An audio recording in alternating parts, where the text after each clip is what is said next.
Hello students, welcome back to physics class. आज हम यहाँ पे जो हमारा लेज़र चल रहा था फाइनल ईयर का टॉपिक, उसी को ही आगे कंटिन्यू कर रही हूँ। जिसके अंदर हमने स्टार्टिंग में जो पढ़ा था वो हमने पढ़ लिया था कि लेज़र एक्चुअली में क्या है, ऑर्डिनरी लाइट और लेज़र के बीच में क्या डिफरेंस होता है वो हमने कर लिया था। और हमारे जो मेन कंपोनेंट होते हैं लेज़र के वो हमने कर लिए थे।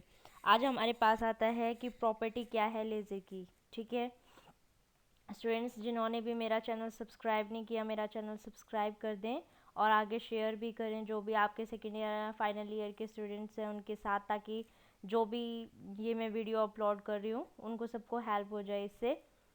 तो स्टूडेंट्स, आज का टॉपिक स्टार्ट करते हैं। हमारा जो हमारी लेज़र बीम है, ठीक है, उसकी प्रॉपर्टीज़ के अंदर हमारे पास सबसे पहले क्या आती है, डायरेक्शनलिटी, हाई इंटेंसिटी, मोनोक्रोमेटिसिटी और हाई डिग्री ऑफ कोहेरेंस। ठीक है, ये हमारी इसकी प्रॉपर्टी है जिसके अंदर हम क्या करेंगे, एक एक करके इन सब को स्टडी करेंगे। ठीक है, और आपके एग्ज़ाम के अंदर भी ये क्वेश्चन आता है कि लेज़र एक्चुअली में क्या है, उसके मेन कंपोनेंट क्या हैं और प्रॉपर्टीज़ क्या हैं आपकी लेज़र की। ठीक है, तो ये हमारा इसके अंदर आता है जिसके अंदर आपको इन्हीं तीनों चारों को एक्सप्लेन करके बताना होगा। और जो आपकी फोर्थ वाली प्रॉपर्टी है कोहेरेंस वाली, वो तो पर्टिकुलर एक क्वेश्चन आता है जिसके अंदर इसके दो टाइप्स होंगे आपके, स्पेशल कोहेरेंस और टेम्पोरल कोहेरेंस। ठीक है, इन दोनों को नाम के साथ वो पूछता है कि स्पेशल कोहेरेंस और टेम्पोरल कोहेरेंस को आप एक्सप्लेन करो। ठीक है, तो ये क्वेश्चन बहुत इंपॉर्टेंट है आपका।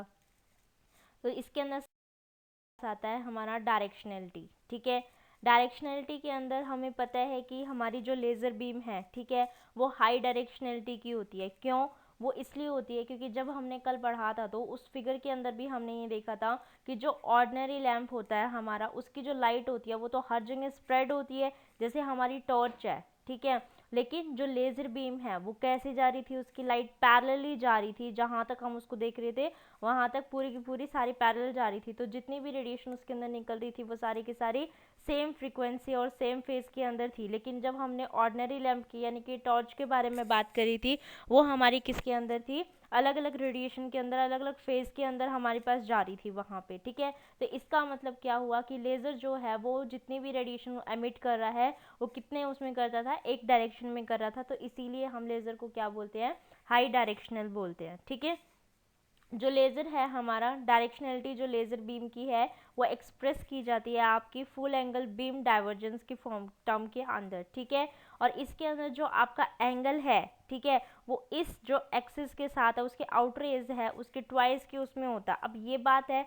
कि ये आउटर एज किस चीज़ को बोल रहा है। ठीक है, तो आउटर एज आपका क्या है, एक ऐसा पॉइंट है where the intensity of beam fall to 1/e time of its value at the centre. ठीक है, जहाँ पे वो अपनी ही वैल्यू का कितने उसमें सेंटर की उसमें कितनी 1/e टाइम्स फॉल कर जाए। ठीक है, वहाँ पे हम उसको क्या बोल रहे हैं, उसकी आउटरेज बोल रहे हैं। तो वो एक्सिस के साथ वो जो आउटरेज बना रहा है, ठीक है, वहाँ तक उस एंगल तक जितना आ रहा था उससे वो एंगल कितना होता है, उसके एंगल के ट्वाइस होता है। ठीक है, अब ये है कि when a light beam of the wavelength lambda from a plane wave front come out of an aperture of diameter d, then the beam propagate as a parallel beam through a center distance called Rayleigh range. ठीक है, यानी इसने इस तरीके से जहाँ तक ये पैरेलल जा रहा है उसको क्या बोला है, रेले रेंज बोला है, जो हमारा कितना है, d² है। ठीक है, और इस रेंज के बाद बियॉन्ड जी जितना भी जाएगा वहाँ पे ये क्या करना स्टार्ट कर देगा, डाइवर्जेंस स्टार्ट कर देगा। किसकी वजह से, डिफ्रैक्शन की वजह से। ठीक है, और कोई भी आपके टिपिकल लेज़र, जो आप लेज़र बीम या कोई भी लेज़र लेके चल रहे हो उसके लिए जो बीम डाइवर्जेंस है वो कितने उसका होता है आपका, 0.01 मिली रेडियन होता है। ठीक है, और जो एंगुलर स्प्रेड जो आपका थीटा है ये ई किसके इक्वल होता है, बीटा लैम्डा बाय डी के। ठीक है, तो ये हमारे पास किसका हो गया, आपका डायरेक्शनलिटी के बारे में हो गया। ठीक है, क्लियर है। हमारा इसके अंदर आता है इंटेंसिटी। ठीक है, एक्चुअली में किसी भी उस पर इंटेंसिटी हम क्या बोलते हैं कि भाई हमारा कोई पर्टिकुलर एरिया है उसके ऊपर कितने नंबर ऑफ फोटोन इंसिडेंट होते हैं, ठीक है, किसी भी टाइम के अंदर कितने फोटोन इंसिडेंट हो रहे हैं, तो वो वहाँ पे क्या दे रहा है हमें, उसकी इंटेंसिटी दे रहा है। तो यानी कि क्या हुआ कि amount of energy passing normally per unit area पर सेकेंड एट दैट पॉइंट, यानी कि किसी भी पॉइंट के ऊपर इंटेंसिटी क्या हुई कि उस पॉइंट के ऊपर उस एरिया के अंदर पर सेकेंड के अंदर कितने, उस एरिया के अंदर कितनी एनर्जी हमारी फॉल हो रही है, मतलब कितनी एनर्जी उसमें से पास हो रही है, कितने नंबर ऑफ फोटॉन्स उसके अंदर गिर रहे हैं, तो वो हमारी क्या देती है, उसकी इंटेंसिटी बताता है। ठीक है, तो a laser beam can be focused to a region of radius lambda f by a। तो जो भी आपकी जो डाइवर्जेंस, जो जहाँ से वो रेडिएशंस वगैरह निकल रही है, जो उसका स्पॉट है वो हमारे पास कितना सर्कुलर फॉर्म में, तो वो कितना हो जाएगा आपका पाई आर का स्क्वायर। तो ये आपकी रेडियाई कितनी थी, लैम्डा एफ बाई ए, जहाँ पे लैम्डा क्या है आपकी वेवलेंथ ऑफ लाइट, ठीक है, एफ आपका क्या है फोकल लेंथ, ठीक है, लेंस की या लेजर बीम की, ए आपकी क्या हो गई, रेडियस हो गई। ठीक है, तो पूरा का पूरा वैल्यू आपने कंसीडर कर लिया एग्जाम्पल से कि एक आपके जिसकी रेडियस जो है लेंस की वो कितनी है 0.05 मीटर, उसकी फोकल लेंथ आपने कंसीडर कर दी 0.1 मीटर, और लेंथ उसकी जो है वो कितनी उसमें ले ली आपने उसकी लैम्डा वेवलेंथ। ठीक है, 5 × 10⁻⁻⁷ मीटर है ये वेवलेंथ है। ठीक है, तो यहाँ पे कितना हो जाएगा पाई 3 × 1 3.14 हो गई, और वेवलेंथ आपकी कितनी हो गई 5 × 10⁻⁷। फोकल लेंथ आपकी दे रखी है, और यहाँ पे ए यानी कि रेडियस ऑफ लेंथ भी आपके पास है। तो इस पूरे को जब हम सॉल्व करते हैं तो हमारे पास कितना आ जाएगा 3 × 10⁻⁻12 मीटर स्क्वायर। ठीक है, अभी ये कहता है ये तो हमारे पास कितना आ गया, एरिया ऑफ स्पॉट आ गया उस लाइट का। ठीक है, लेकिन हमें ये बताना है कि पावर जब हमने इतनी दे रखी है तो उसकी इंटेंसिटी कितनी आती है। ठीक है, तो हमने 100 वॉट का दे दिया, अपॉन में जितना एरिया ऑफ स्पॉट आ रहा था वो रख दिया, तो पूरी की पूरी कितनी आ गई 3.3 × 10⁻13 वेबर पर मीटर स्क्वायर। तो यानी कि ये हमारी ज़्यादा आ रही है, तो हम कह सकते हैं कि थोड़े से उसका कितना एरिया स्पॉट कितना कम था और उसकी इंटेंसिटी कितनी ज़्यादा आ रही है। तो यानी कि इंटेंसिटी जो होती है लेज़र की वो कैसी होती है हमारी हाई। उसके बाद हमारे पास आता है मोनोक्रोमेटिसिटी। ठीक है, मोनोक्रोमेटिसिटी का मतलब क्या है कि हमारी कोई पर्टिकुलर जो फ्रीक्वेंसी हमारी न्यू नॉट है किसी भी स्पेक्ट्रल लाइन की, वो कितनी उसमें स्प्रेड हो सकती है आपकी। ठीक है, तो अगर वो कम स्प्रेड हो रही है तो यानी कि मोनोक्रोमेटिसिटी आपकी क्या है, उसकी ज़्यादा है। ठीक है, और अगर वो ज़्यादा स्प्रेड हो रही है तो वो क्या होती है, हमारी नॉन मोनोक्रोमेटिसिटी के अंदर आ जाएगी। ठीक है, तो जितनी आपकी इसके अंदर आप क्वांटिटी किससे उससे कर रहे हो, नॉन मोनोक्रोमेटिसिटी की del nu by nu naught से, तो जितनी वैल्यू इसकी ये कम आएगी यानी उतना ही ज़्यादा वो क्या होता जाएगा, मोनोक्रोमेटिसिटी में आ जाएगा, और जितनी वैल्यू इसकी ज़्यादा आ जाएगी वो किस में आ जाएगा, नॉन मोनोक्रोमेटिसिटी में आ जाएगा। ठीक है, तो इसी उस पर हमने जो हमारी स्पेक्ट्रल लाइन की फ्रीक्वेंसी जो हमने ऑर्डिनरी सोर्स लिया है उसकी ये भी ले ली, और साथ में वो कितना स्प्रेड हो रहा है वो भी लेके चल दिए। ठीक है, तो जो पूरा का पूरा आ रहा है उसके लिए हमारे पास मोनोक्रोमेटिसिटी उसमें कितनी आ रही है 2 × 10⁻⁵ आ रही है। और जब लेज़र बीम के बारे में बात करते हैं तो वो कितने ऑर्डर का आता है 10⁻⁻12। तो यानी कि लेज़र बीम कैसा आपका हाईली मोनोक्रोमेटिसिटी हो गया।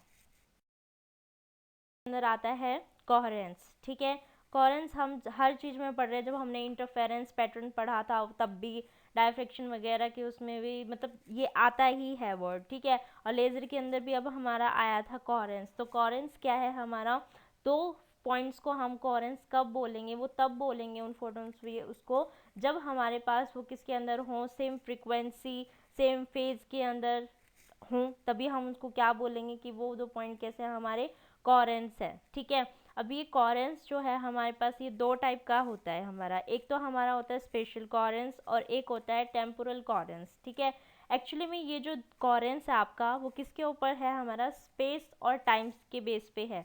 ठीक है, जो स्पेस की वजह से हमारे पास आ रहा है यानी कि उसके अंदर, तो उसको हम बोलते हैं स्पेशल कोहेरेंस। ठीक है, और जो टाइम की वजह से आता है उसको हम बोलते हैं टेम्पोरल कोहेरेंस।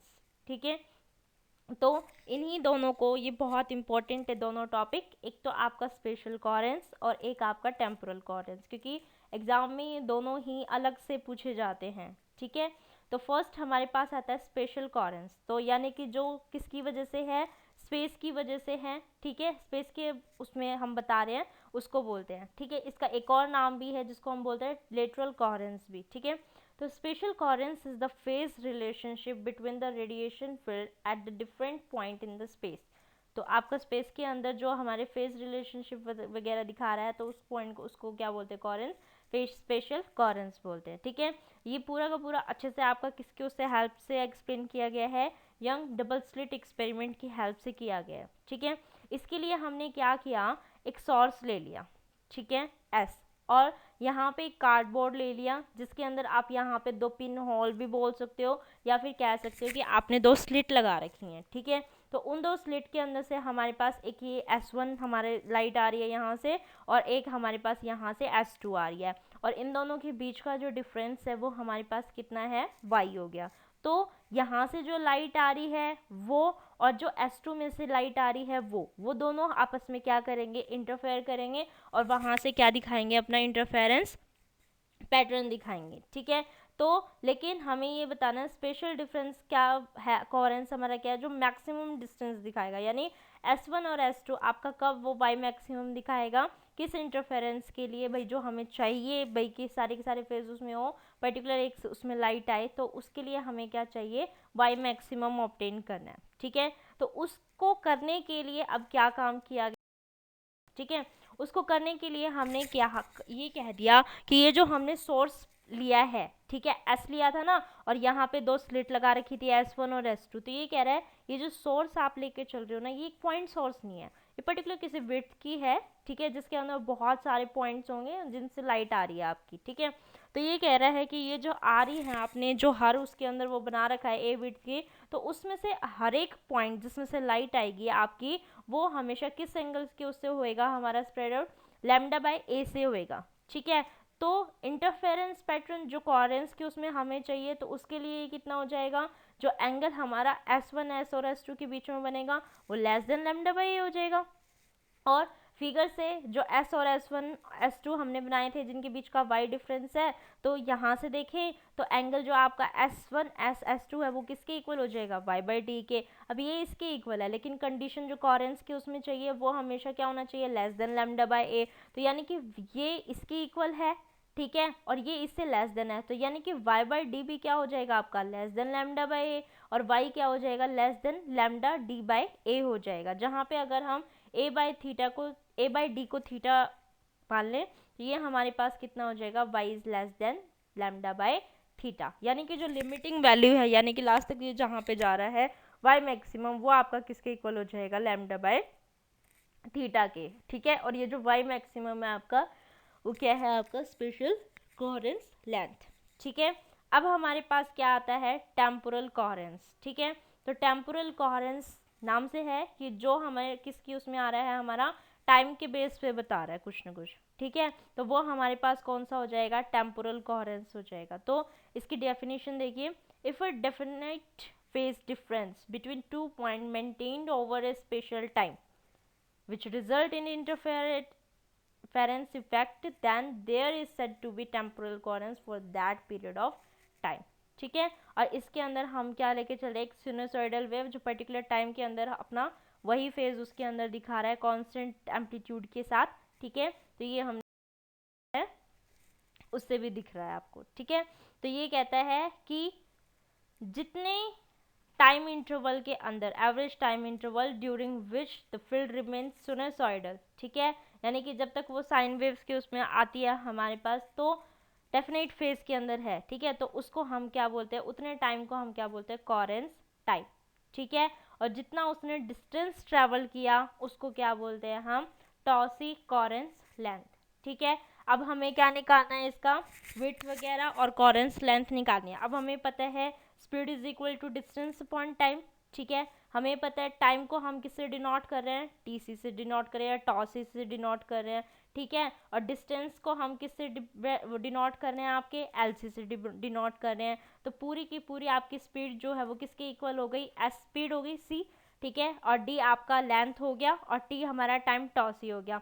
तो पूरा कोहेरेंस लेंथ किसके इक्वल हो गया, L C is equal to C tau C के इक्वल हो गया। ठीक है, और अगर आपको इसकी फ्रीक्वेंसी पता है 1/में तो आप उसकी विड्थ भी निकाल सकते हैं कि स्प्रेडिंग उसमें कितनी हो रही है, तो वो हमारे पास कितना हो जाएगा, del nu is equal to 1/टॉ सी। ठीक है, तो ये तो हमारे पास क्या थी इसकी प्रॉपर्टीज़, जिसके अंदर ये जो फर्स्ट आपकी 3 प्रॉपर्टीज़ थी आपकी डायरेक्शनलिटी वाली, ठीक है, इंटेंसिटी वाली और मोनोक्रोमेटिसिटी वाली। कई बार वो अलग से ये 3 के बारे में पूछता है और कई बार आपके कोहेरेंस वाली भी पूछता है, जो पूरा का पूरा आपका एक क्वेश्चन बन के आता है, ठीक है।